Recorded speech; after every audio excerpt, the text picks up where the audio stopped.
우아하고 품격 있는 일상교육의 모든 것, 라이프스타일 교육TV 김은영입니다. 오늘 여러분들에게 추천할 책은요, 버틀런트 러셀의 게으름에 대한 찬양입니다. 사회평론 출판사에서 나온 책으로 오늘 여러분들과 함께 할 건데요. 먼저 서문을 잠깐 읽어보도록 하죠.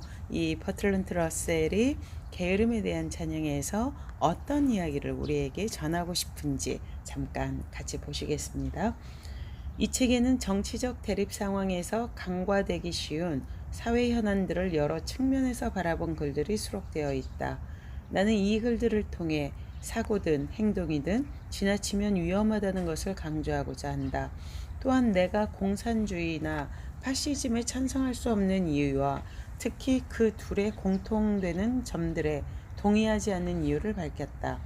지식의 중요성에 대해선 직접적인 실용성만으로 판단할 게 아니라 폭넓게 생각하는 사고 습관을 함양시키느냐 아니냐로 판단하자고 주장한다.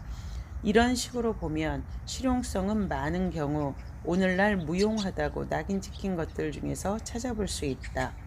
건축과 여러 다양한 사회 문제들, 특히 어린아이들의 복지와 여성의 지위와의 관계를 다룬 글들도 있다. 정치와는 멀찍이 떨어진 입장에서 서구 문명의 특징들을 논하고 인류가 곤충에 의해 정복될 가능성을 점쳐본 다음 마지막으로 영혼의 본질을 논하는 것으로 끝맺었다. 불관용과 편협함, 그리고 방향이 잘못되었다고 하더라도 정력적인 행동은 그것 자체가 존경할 만한 것이라는 믿음으로 인해 세계가 고통받고 있다는 것이 이 책에 실린 글들을 하나로 묶어주는 일반 논제다. 따라서 복잡하기 그지없는 현대사회에 필요한 것은 도그마인 언제든 의문을 제기하는 마음 자세와 모든 다양한 관점들에 공존할 수 있는 자유로운 정신을 가지고 차분하게 숙고하는 일이다. 이 책에 실린 그 밖의 글들은 일부는 새로 쓴 것도 있고 나머지 글은 이미 잡지들에 발표된 것들인데 편집자의 양해하에 다시 실었다. 버틀런트 러셀은 98세의 생을 마감하셨죠. 근데 돌아가시기 전까지 하루에 3,000단어 이상의 글을 쓰시는 아주 대단한 문필가이기도 하셨고, 그리고 또 이 노벨상을 수상하기도 하셨죠. 그러면 이 러셀이 생을 마감하기까지 어떤 활동을 펼쳤는지 우리가 함께 나누면 되게 좋을 것 같아서 여러분들과 함께 나눠보도록 하겠습니다. 그는 모든 분야에서 철학에서 수학, 과학, 사회학, 교육, 정치, 예술 및 종교에 이르는 전방위적인 글을 썼다. 스스로를 무정부주의자, 좌파, 회의적 무신론자로 불렀던 러셀은 노년으로 갈수록 정치적 인물이 되었다. 1918년 제1차 세계대전 발발 이후 시작한 그의 평화운동은 수소폭탄 실험 반대운동, 핵무장 반대운동으로 이어졌고 쿠바 위기와 중국 인도 국경 분쟁에도 적극 개입하였다. 러셀의 저작 중에서 특히 주목받는 책이 바로 게으름에 대한 찬양이다. 러셀은 이 책에서 산업사회가 낳은 인간의 노동으로부터의 소외를 통렬하게 비판하며 열심히 일해야 한다는 사회적 통념과 달리 인간의 진정한 자유와 주체성 확립을 위해서는 오히려 여가가 필요하다고 주장함으로써 논쟁적 쟁점을 제기했다.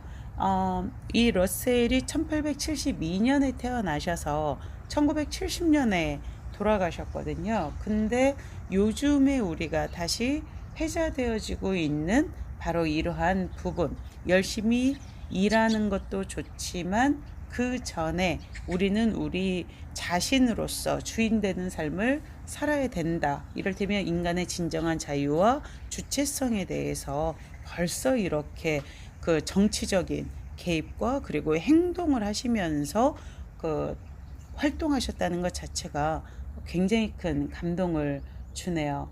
러셀의 역설적인 주장이 우리에게 큰 의미로 다가오는 것은 그의 이야기가 우리의 어제가 아니라 우리의 오늘과 내일을 말해주기 때문이며 정신없이 지나치는 일상을 꿰뚫어 볼 수 있게 하는 철학자의 지혜를 보여주고 있기 때문이다. 대단한 그 통찰이죠.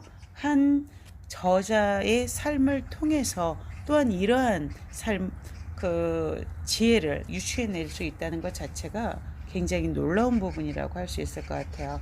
인간의 지식, 그 범위와 한계, 의미와 진리에 대한 탐구, 수학 원리, 라이프니츠 철학에 대한 비판적 해설, 서양 철학사, 행복의 정복, 결혼과 도덕, 권리와 개인, 서양의 지혜, 나는 왜 기독교인인가, 러셀 자서전 등 40여 권의 저서가 있다.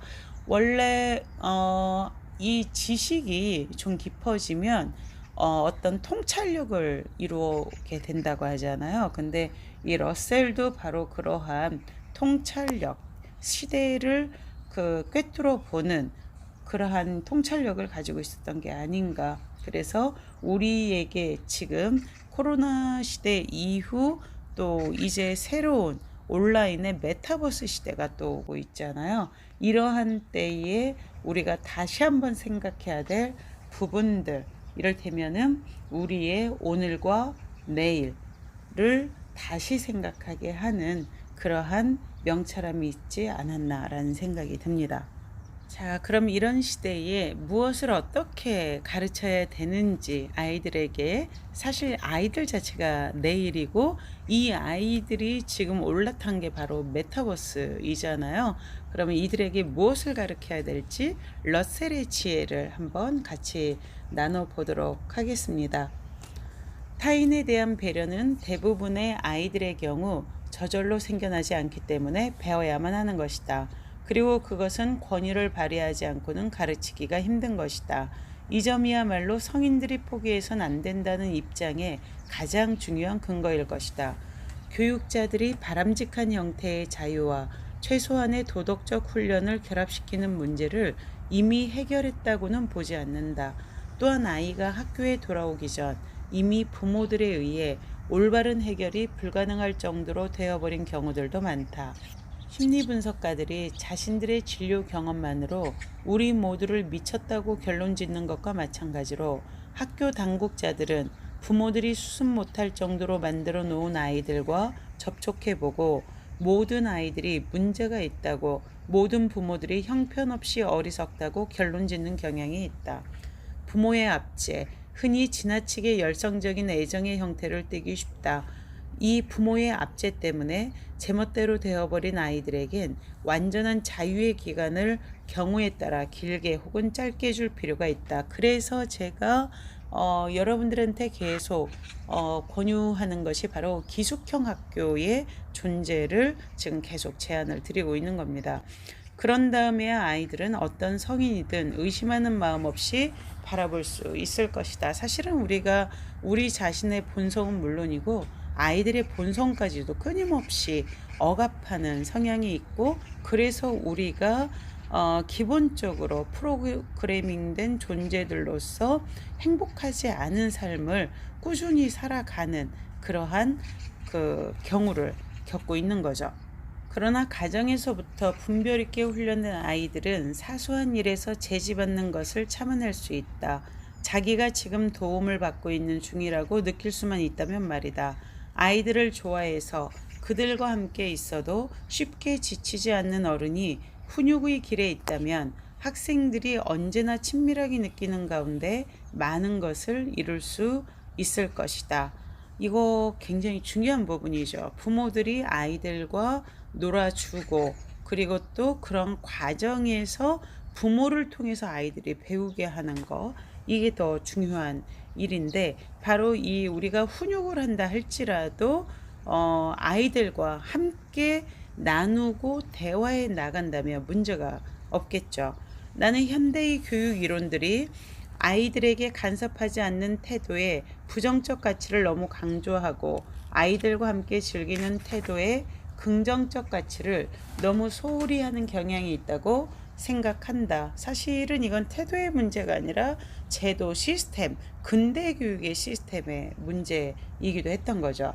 만일 당신이 많은 사람들이 말이나 개에 대해 가지는 애정처럼 조건 없는 애정을 가지고 아이들을 대한다면 아이들은 당신의 제안에 쉽게 반응할 것이고, 금지사항도 쉽게 받아들일 것이다. 물론 다소 투덜거리긴 하겠지만 분노는 품지 않을 것이다. 러셀이 정말 교육에 대해서 아주 정확하게 지금 짚어내고 계시네요.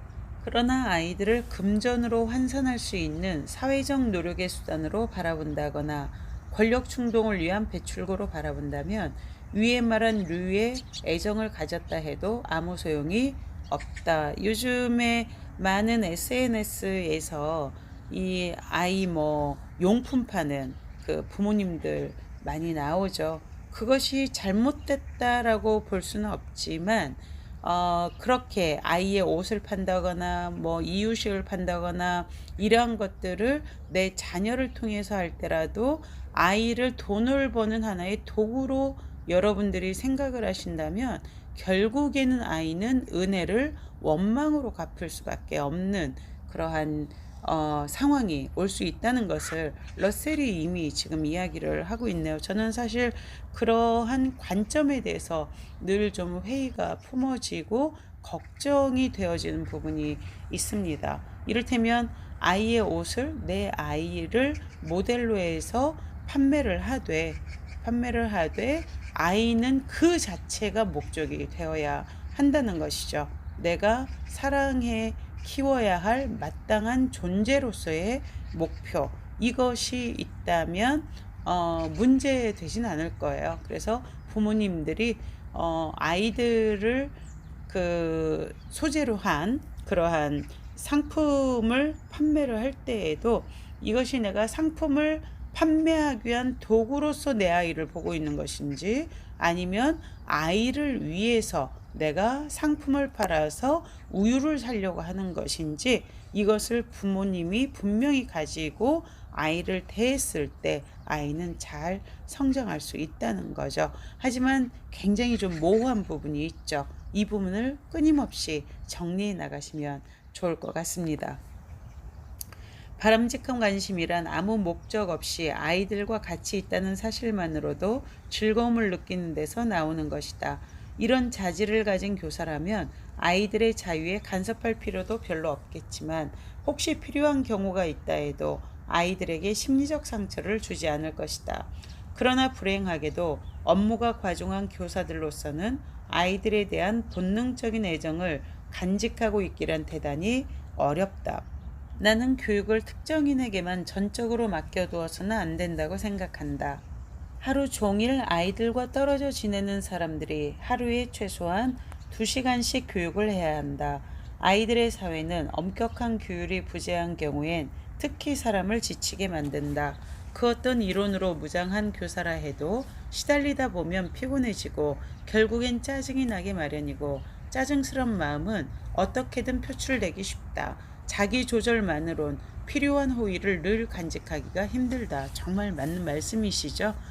그러나 호의가 존재하는 곳에는 말을 잘 듣지 않는 아이들을 어떻게 다룰 것인가를 두고 미리 규율부터 내세우는 일은 불필요할 것이다.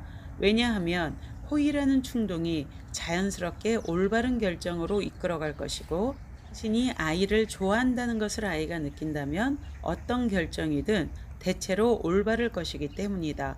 그래서 아이들에게 나는 네가 명확하게 좋아, 먼저 말을 해주고 이야기를 해 나가는 것이 아이들 마음을 여는데 훨씬 더 유리합니다. 이게 하나의 상담 기법이기도 한데요. 부모님이든 아니면 또 지금 듣고 계신 분이 교육자시라면 이걸 한번 실행해 보세요. 나는 네가 이유는 없는데 그냥 좋아. 그래서 너하고 오늘 지금 이렇게 이야기하는 거야. 이렇게 먼저 그 말미를 여신다면 아이들은 훨씬 더 여러분들의 이야기에 귀를 기울이고 여러분들의 진정성을 쉽게 받아들일 수 있다는 것이죠. 부모님들이든 아니면 선생님이시든 한번 해보세요. 규율이란 제 아무리 현명한 것이라 해도 애정과 접촉을 대신할 수 없는 법이다. 버틀런트 러셀의 이야기였습니다. 제가 요즘에 지금 책을 7월에 내려고 다시 재편집 중인데, 3번째 지금 고쳐서 쓰고 있는 중인데, 무엇을 어떻게 가르쳐야 하는가, 이 러셀 책 제가 2008년에 사서 계속 간간히 읽어왔는데 이 게으름에 대한 찬양 다시 한번 읽히네요. 무엇을 어떻게 가르쳐야 하는가, 그리고 또 이 러셀이 어떤 분이셨는가에 대해서 오늘 새롭게 읽히는 것 같아요. 요즘에 짜라투스트라 여러분들과 함께 읽진 않았지만 혼자 읽어가는 과정에서 굉장히 많은 새로운 책 읽기가 시작되고 있다는 걸 알게 되었거든요. 저도 그만큼 또다시 성숙해지고 또 삶의 새로운 국면을 맞고 있는 거구나라는 생각이 듭니다. 독서란 여러분 이래서 참 좋은 것 같아요. 자, 오늘 여러분들과 사회평론에서 나온 버틀런트 러셀의 게으름에 대한 찬양 함께 읽어보았고요. 여러분 구독과 좋아요 오늘부터 한번 같이 다시 눌러보자고요. 왜냐하면은 이러한 좋은 책들을 우리가 함께 나눠갈 수 있다면 사실은 우리가 함께 새로운 세상의 변화를 위해 노력하는 거잖아요. 자, 그러면 여러분 오늘도 감사했고 구독과 좋아요 한번 눌러보세요. 우리의 행동이 바로 이 세상을 변화시키게 됩니다. 감사합니다.